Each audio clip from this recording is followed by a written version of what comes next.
So while Peter Parker is off galaxies away in space, getting new powers, getting stronger, and conquering new territory, his replacement here on Earth is getting into trouble with everybody, from old villainous colleagues and partners to even almost every single new spider person plaguing New York. Though my name is AJ and welcome back to The Hero Informer. And while we of course know what's happening with Peter Parker in this entire situation, most of the other people, other heroes and citizens of New York do not. One of said people being J. Jonah Jameson, who now runs a podcast instead of being an editor at the Daily Bugle. Him having a guest on who is supposedly an expert on Spider-Man, or why is he suddenly gone aggressive and changed. This guy named Crenshaw going on to basically say that Spider-Man, or whoever he is now, is an alternate version of himself from a parallel universe. He swapped when he was fighting Hellgate, and that is why he is way more aggressive and more dangerous now. Of course, we know that's not the case, and Spider-Man is in space and Norman Osborn has taken his place. Though it's just kind of funny how in this universe, the Marvel universe, something like this isn't completely far-fetched and not crazy,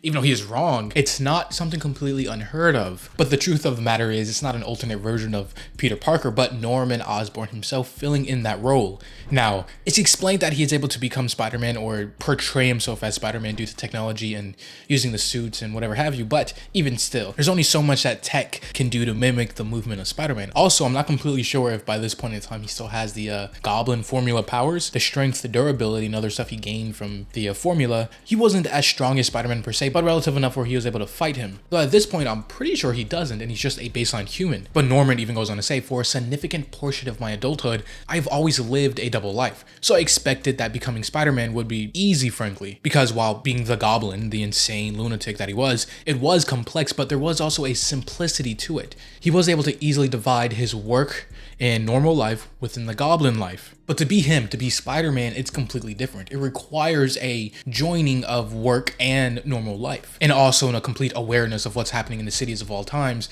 to stop crime and whatever have you Spider-Man normally does. And frankly, Norman finds it not only exhausting, but he doesn't understand how Peter did it, especially when so many people, being his allies or enemies, did not appreciate his efforts. Because with the Goblin, at least he had an excuse, he was clinically insane. Peter, though, on the other hand, was not only very sane, intelligent, but he chose the life to be a hero, and somehow even managed to make it work on a balance. But becoming Spider-Man also does have its physical problems as well, from a black eye here to shoulder pain there, and his ability and tech to wall climb short-circuiting. Though over with Ben Reilly, who is replacing Peter Parker while he is away, his life isn't all sunshine and rainbows either. Because yes, while he is doing a successful job portraying Peter, he knows none of this is real and none of it will last. Peter is eventually going to come back, and Ben Reilly will go back to having his disjointed life that he has had before. He is living on borrowed time. Because sure, he might be genetically very similar to Peter Parker, but at this point in time, he has made peace with being his own individual person, being Ben Reilly, knowing none of this will last or truly amount to anything crazy, because he is essentially faking the person he is portraying. Back with Norman though, even his civilian life, away from being the Goblin, or even away from being the Spider now, it is still in shambles regardless, as there's been someone watching him,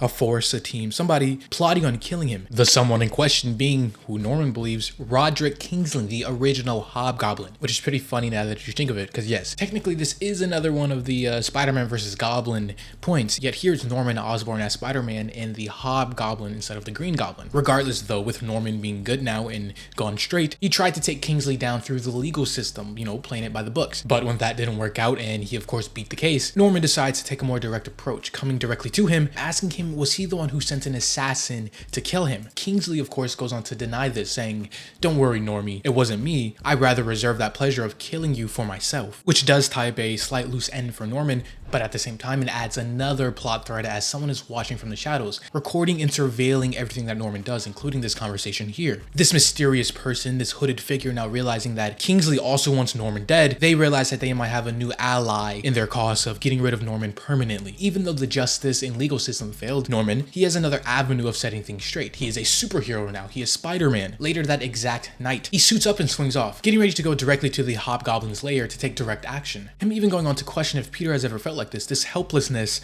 of being beat through the normal system. Did he ever turn that frustration and anger into fuel to getting what he wants, into getting revenge just masked as justice? Though before Norman can ponder this any further, suddenly someone behind him rings out, and of course with him not having any sort of spider sense, he is none the wiser as a whole team of different spider people show up, ranging from Sydney Moon, Silk, Miles Morales, Spider-Man, Spider-Boy, and the other Spider-Girl. Because not only realizing that the original Peter Parker is gone, but now there's been a replacement, and this imposter has been beating people up more brutally and sending them to the hospital, of course they're going to all band together and figure out why. Cindy Moon even confirming that yes, Peter is alive because she has the same connection that Ben Reilly explained before. Originally that Ben Reilly is a clone of Peter, so you know, he has a connection there, whereas Silk was bitten by the same spider as Peter, so the connection probably lies somewhere within that. But of course they demand that he takes off the mask and start explaining why is he doing this and what for. But Norman simply says no. Spider-Man, the original one, trust him and they should too. And now he has to leave, he has work to do. But he even thanks them for letting him know that Peter is still alive, just somewhere out there and somewhere gone. Though the other spider people here have no intention of just letting him off the hook and continue on,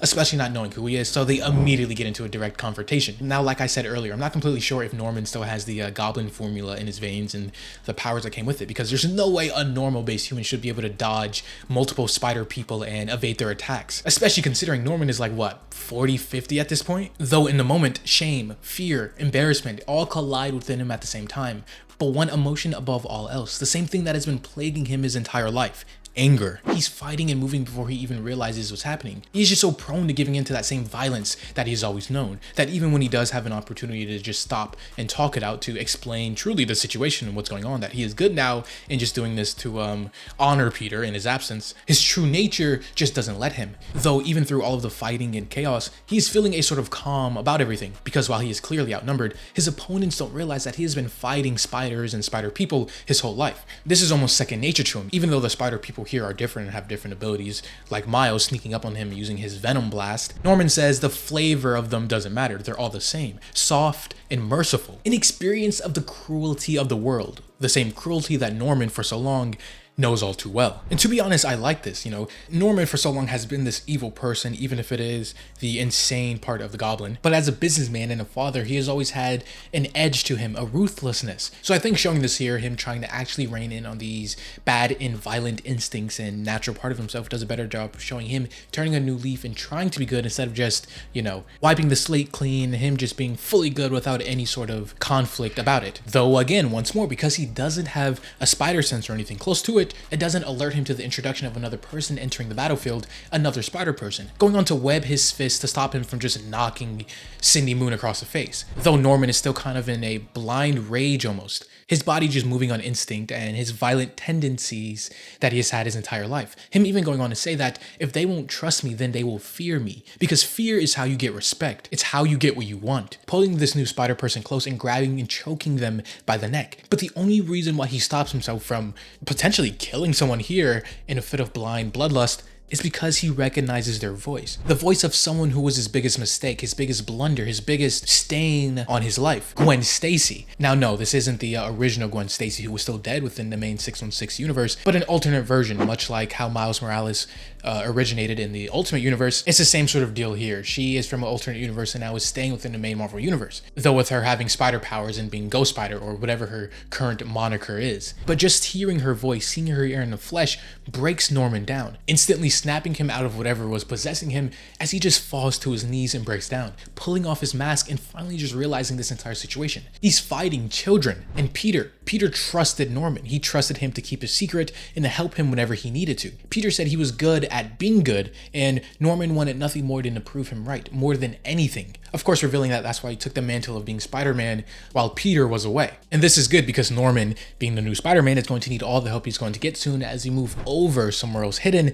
we see the mysterious group, the Cult, from before finally approach and team up with Kingsley. They had a special proposal for him. They want Norman Osborn dead. It could be something he has done while being a Goblin, or just something within the realm of being Norman Osborn. Whatever it is, though, his death is the only thing they seek. And so now with them having someone who equally wants that within Kingsley, and the right tech and suit with an entire cult or organization behind this, yeah, things are about to get potentially deadly for this new Spider-Man. Though that is something that we're going to continue to see next time as this video and issue comes to a close. As always, this was AJ here at The Hero Informer, and thank you for watching.